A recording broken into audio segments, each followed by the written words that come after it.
Is a new and terrifying chapter beginning in the skies of the Middle East?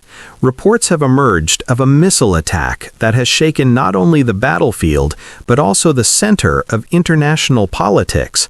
According to claims circulating in the media, a devastating Iranian ballistic missile strike has allegedly killed Benjamin Netanyahu's younger brother, Iddo Netanyahu. At the same time, another sensational report suggests that a fire broke out at the residence of Israel's national security minister, Itamar Ben-Gvir, following the Iranian attack. However, Israeli authorities have not yet issued any official confirmation regarding these incidents, which has further deepened the mystery surrounding the situation. The explosive claim was raised by former United Nations weapons inspector Scott Ritter. Citing Ritter, the Pakistan-based news outlet Times of Islamabad reported that during a recent interview with Russia's state-owned media organization, RT, Ritter alleged that the Iranian missile strike targeted the Netanyahu family residence and that Iddo Netanyahu was killed in the attack. It is worth noting that Iddo Netanyahu was a playwright and author by profession, and the youngest of the three brothers of Prime Minister Benjamin Netanyahu. According to Ritter, the strike reportedly hit the Netanyahu family home located in the coastal Israeli city of Caesarea. Ritter also claimed that the attack demonstrated Iran's growing military capabilities. According to him, the strike managed to penetrate Israel's multi-layered air defense system, widely considered one of the most advanced in the world. Analysts point out that Israel's defense network includes systems such as Iron Dome, David's Sling, and the Arrow missile defense system.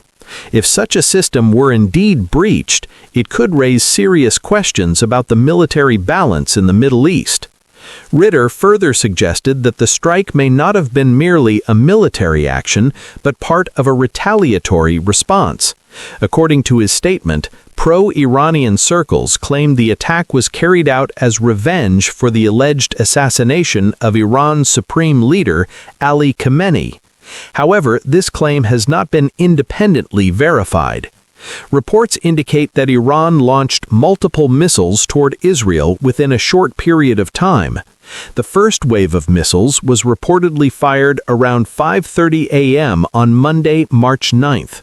Within minutes, two additional waves followed.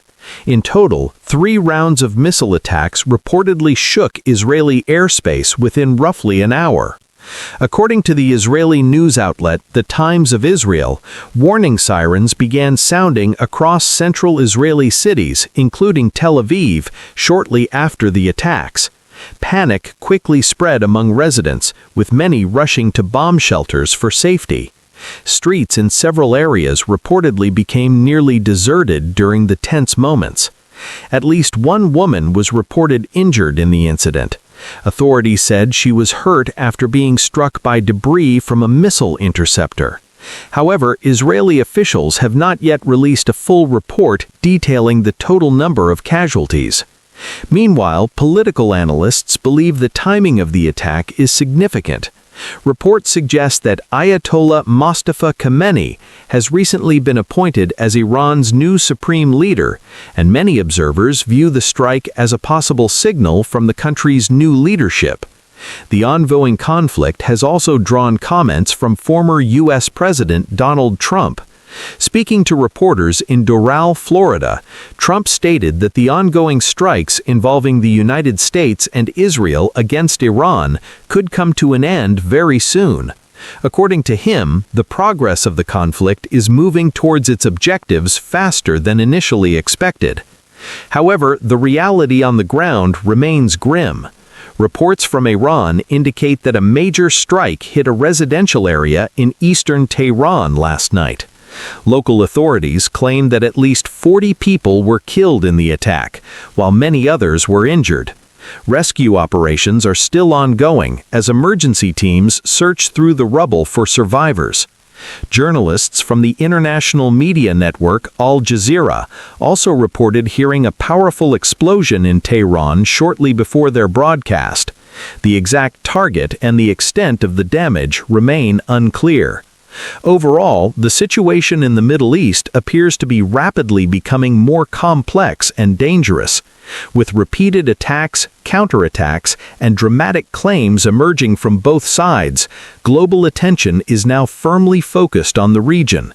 The key question remains: will this conflict escalate into a larger war, or can diplomatic efforts bring the situation under control?